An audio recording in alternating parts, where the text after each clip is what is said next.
Impossibilité de séparer représentation et association. Quel est dès lors le corrélat physiologique de la représentation simple ou qui réapparaît pour elle-même? Visiblement pas quelque chose qui est au repos, mais plutôt quelque chose de la nature d'un processus. Ce processus n'est pas incompatible avec la localisation.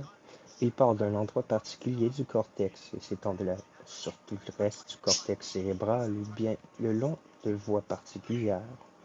Lorsqu'il a eu cours, il laisse derrière lui, dans le cortex qui en est affecté, une modification, la possibilité du souvenir. Il est tout à fait douteux que quelque chose de psychique corresponde pareillement à cette modification. Notre conscience ne présente rien de semblable qui, du côté psychique, justifierait le nom d'image mnésique latente. Cependant, aussi souvent qu'est stimulé le même état du cortex, renaît à nouveau le psychique sous la forme d'une image mnésique. Il est vrai que nous n'avons pas la moindre idée de la façon dont la substance animale parvient à passer par tant de modifications et à les distinguer, mais qu'elles en soient capables, c'est ce que montre l'exemple des spermatozoïdes, dans lesquels se trouvent prêtes à se développer de telles modifications dans la plus grande diversité et dans toutes leurs particularités. À présent, est-il possible de distinguer, dans le corrélat physiologique de la sensation, la part de la sensation de celle de l'association?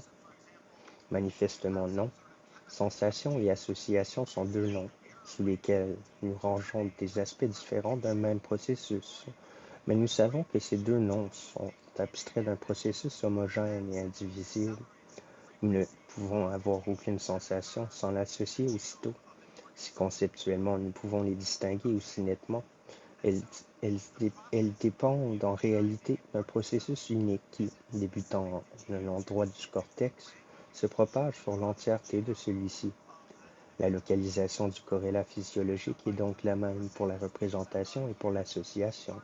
Et comme la localisation d'une représentation ne signifie rien d'autre que la localisation de son corrélat, nous devons refuser de transférer la représentation en un point du cortex, l'association en un autre.